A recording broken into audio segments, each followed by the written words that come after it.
አለይኩም ወራህመቱላሂ ወበረካቱሁ ውዶቼ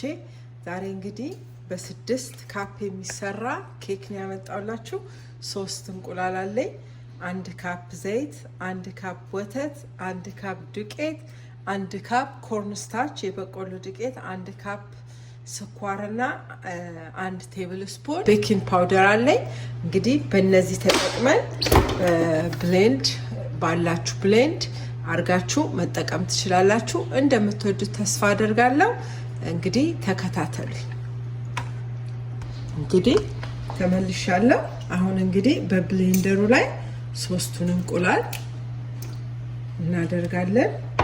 ከዛ በኋላ ስኳሩን ከዛ በኋላ ዘይቱን እናረግና መጀመሪያ እንመተዋለን ትንሽዬ ምትታርገን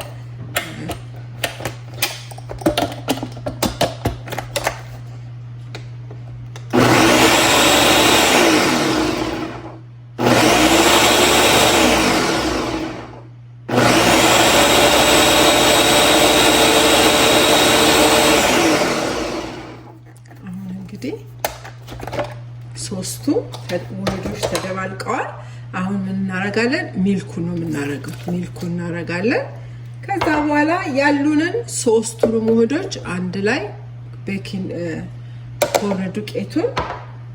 ከዛ ደግሞ ፉርኖ ዱቄቱን ወደዚህኛው ጎን እናደርጋለን ከዛ ቤኪንግ ሶዳ ቤኪንግ ፓውደሩን እንደዚህ እናረጋለን በጣም ቀላል ነው ቤታችሁ በቀላሉ ኬክ ሰርታችሁ መብላት ትችላላችሁ ይሄ ለቁርስም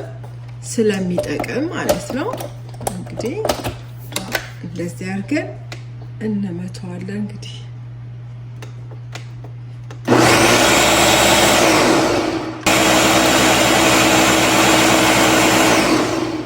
አሁን እንግዲህ ይሄንን ከፍተውና እናስተካክለዋለን ምክንያቱም ዱቄቱ ያልተዳረሰበት ቦታ እንደዚህ አድርገን ጥጥ አድርገን እንደዚህ አስተካክለናል ሞስት ኦፍ ተስተካክሏል ከዛ በኋላ እናየዋለን ማለት ነው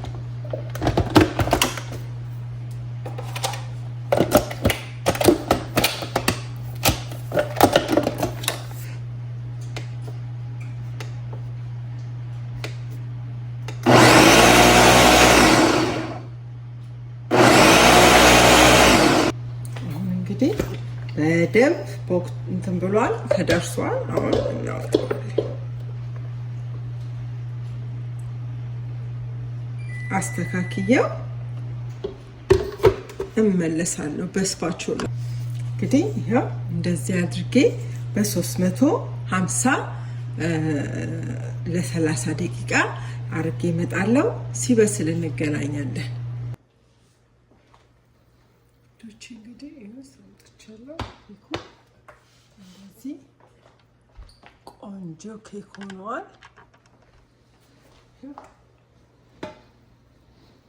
beautiful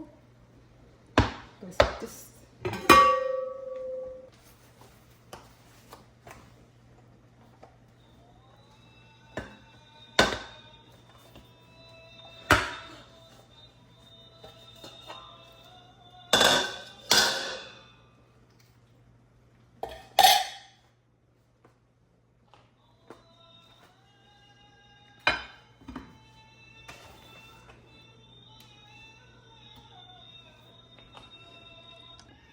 ይሄው እንግዲህ ውዶቼ በጣም የሚያምር ኬክ ሰርቻለሁ እንደምትወዱት ተስፋ አደርጋለሁ ኢትስ ቢዩቲፉል ለመክሰስ ለቁርስ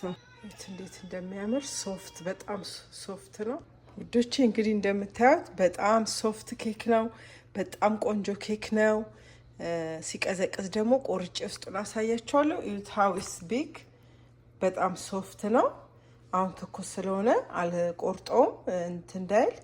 ትንሽ ይቀዝቅዝና ቆርጬ ደግሞ ውስጡን አሳያችኋለሁ እንደምትወዱት ተስፋ አደርጋለሁ